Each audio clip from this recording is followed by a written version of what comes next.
So friends, आज हम nail psoriasis की बात करते हैं। नेल सोरियासिस अगर किसी पेशेंट के सोरियासिस के पेशेंट में देखने को मिल रहा है तो वो पेशेंट चांसेस है कि वो सोरियाटिक आर्थ्रोपैथी से भी सफर कर रहा होगा। नेल सोरियासिस अगर मिल रहा है तो सोरियाटिक आर्थ्रोपैथी भी उसको हो रही होगी। डिजीज जो नेल सोरियासिस अगर किसी को हो रहा है तो डिजीज इसका मतलब वेरी सीवियर डिजीज है।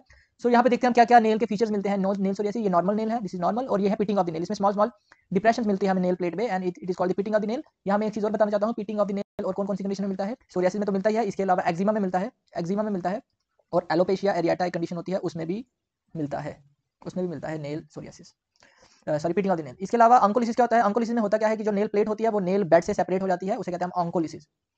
इसके अलावा एक टर्म और होती है जिसे कहते हैं हम सब अंगल हाइपरकेराटोसिस। इसमें क्या होता है कि जो नेल प्लेट के नीचे का एरिया होता है स्किन का वो थिकन हो जाता है, दैट इज सब अंगल हाइपरकेराटोसिस। इसके बाद कभी कभी लॉन्गिट्यूडनल डिप्रेशन मिलती है नेल प्लेट में, उसे कहते हैं रिजिंग। इसके अलावा नेल प्लेट कभी कभी बहुत ज़्यादा थिक हो जाती है और कभी कभी बिल्कुल डिस्टॉर्टेड बन जाती है, डिफॉर्मिटी आ जाती है जिसे क्रम्बलिंग कहते हैं। और कभी कभी नेल के चेंजेस होती है कलर में, कलर बिल्कुल चेंज हो जाता है इन नेल सोरियासिस में। तो ये कुछ मैनिफेस्टेशन होती है जो हमें नेल सोरियासिस में देखने को मिलती है। इसके अलावा एक चीज़ और है कि ये एक डायग्राम है जिसमें नेल सोरियासिस दिखाया गया है। जैसे कि आप देख पा रहे हैं कि जब भी सोरियासिस नेल का होता है तो डिजीज सवियर हो जाती है।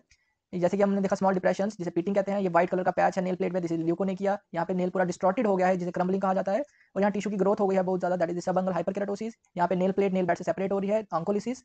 यहाँ पे छोटे छोटे ब्लीडिंग्स आ रहे हैं, that is splinter haemorrhage in case of nail psoriasis.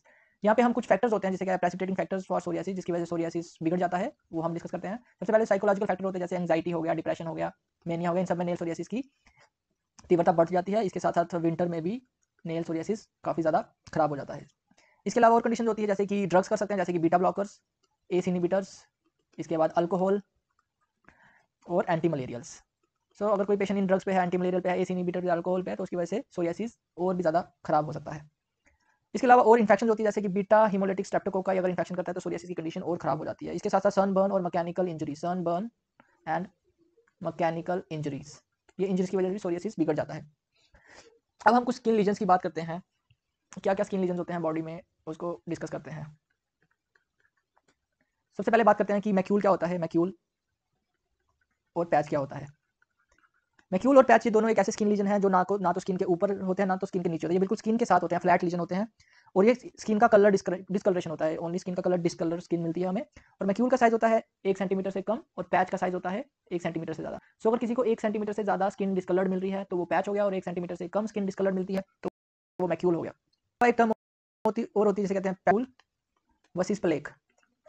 ये स्किन के ऊपर होते हैं, ये स्किन के नीचे थे, और ये पेप्यूल और प्लेक जो होते हैं स्किन के ऊपर होते हैं ये लीजन्स। और साइज अगर पेप्यूल है और इनका सम होगा, और वहीं प्लेक है तो 5 mm से ज़्यादा होगा साइज। वैसे ही एक टर्म और होती है जिसे कहते हैं हम वेजाइकल वर्सेस बुल्ला।